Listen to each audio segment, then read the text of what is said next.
Chapter 19. Christmas Gifts Galore. I used to walk by faith, but now I execute by faith.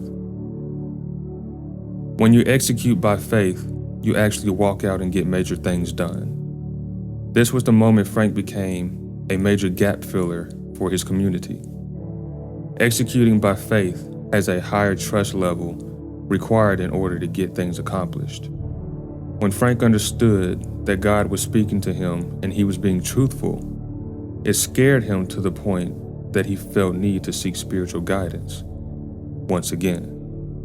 He knew things would manifest if he simply stayed the course, following the plan God revealed unto him. But the fear came from lack of understanding on a cosmic scale. When you work for people, leaders, and take care of a family, you'll get the impression that your responsibilities are mapped out the way the world says you have to do things. However, you have to create an ethical way of doing the things assigned only to you. Frank understood he had to do things differently in the business world to survive and remain successful. He got baptized twice in an attempt to gain an extra layer of spiritual protection.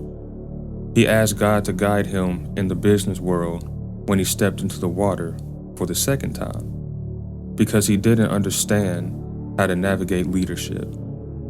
From a worldly perspective, he was taught leadership was all about money, titles, and positions. Instead, he studied how to become a servant leader in the business world. He learned how to serve as an honest leader who found relevance in his previous mistakes. He learned how they actually brightened the future of his path, executed the correct way. He's overly humble, overly grateful, and extremely thankful for the circumstances he grew up in. He learned how to take pride in his upbringing. The humility of where he came from is the greatest testament that keeps him safe. He started paying it forward on a larger scale. He donated to organizations that were gap fillers for disoriented teens growing up in situations similar to his, and he did this on a weekly basis. He is always given a natural feeling to serve others in need. Mother Carrie is the one who instilled this servant mentality in him. He was frustrated as a kid when Mother Carrie freely gave things away. From the perspective of a successful businessman, this was the only reason he knew how to give, donate, and sponsor the correct way.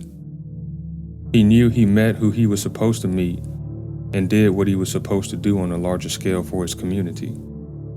Although he became a highly successful individual, forced to find his own way, his conscience whispered to him that he should reach out to the one person who didn't know the depth of his success: his biological father.